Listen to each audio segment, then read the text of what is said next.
രോമാഞ്ചം എന്ന് വെച്ചാൽ രോമാഞ്ചം, ഒരു രക്ഷയില്ലെന്ന് വെച്ച് കഴിഞ്ഞാൽ വീണ്ടും ഊരാണ് ആട്ടം. ഹീറോടാ, hero hero hero hero hero.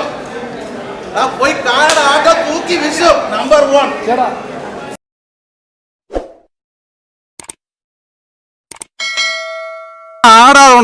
ആറാടാണ് മോഹൻലാലും മമ്മൂട്ടി പോയി കഴിഞ്ഞാൽ അടുത്ത ജനപ്രിയനല്ല നമ്മുടെ താരം എന്ന് പറയുന്നത് ഫഹദ് ഫാസിലാണ്.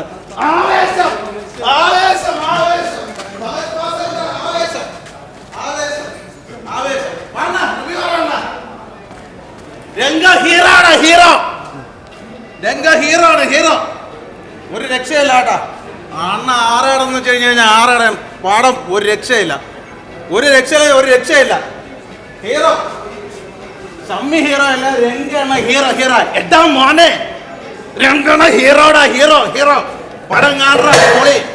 ഡാൻസ് തന്നെ ഒരു രക്ഷയില്ലാത്ത പടമാണ്. പിന്നെ ഒരു കാര്യം ഞാൻ പറയണേ, നമ്മളെ കേരളക്കരയില സിനിമകൾ ഇപ്പോൾ ഒട്ടുമിക്ക സിനിമകളെല്ലാം വിജയിച്ചുകൊണ്ടിരിക്കുകയല്ലേ. അതെന്തുകൊണ്ടാണ്? നല്ല ഡയറക്ടർമാർ, നല്ല സ്റ്റോറികൾ. അതായത് ഫഹദ് ഫാസിലിനെ പോലെ ഒരു നടനെ നമുക്ക് മലയാളത്തിൽ കിട്ടുമോ? എവിടെ കിട്ടാതിരിക്കണം? അയാളെന്ന് വെച്ച് കഴിഞ്ഞാൽ എൻ്റെ അമ്മയുടെ രോമമൊക്കെ എണീറ്റ് പോയി കേട്ടാ. മോഹൻലാലും മമ്മൂട്ടിയും കഴിഞ്ഞ് കഴിഞ്ഞാൽ അടുത്ത ഫഹദ് ഫാസിലാണ്. അതായത് ഈ തമിഴ് സിനിമ, ഹിന്ദി സിനിമ എന്തുകൊണ്ടാണ് പൊട്ടുന്നത്? എന്ത് കാര്യം കൊണ്ടാണ് പൊട്ടുന്നത്? നല്ല തിരക്കഥയില്ല.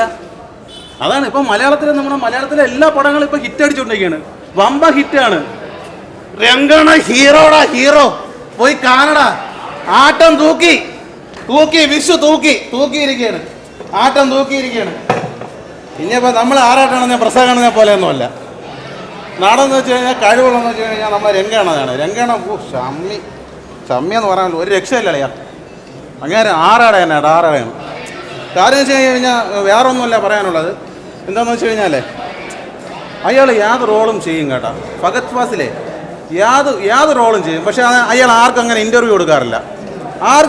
പക്ഷെ പണം കണ്ടത് അത് മുതൽ സത്യം പറഞ്ഞാൽ എനിക്ക് രോമാഞ്ചം എന്ന് വെച്ചാൽ രോമാഞ്ചം, ഒരു രക്ഷയില്ലെന്ന് വെച്ച് കഴിഞ്ഞാൽ വീണ്ടും ഊരാണ് ആട്ടം. ഹീറോടാ, hero hero hero hero hero.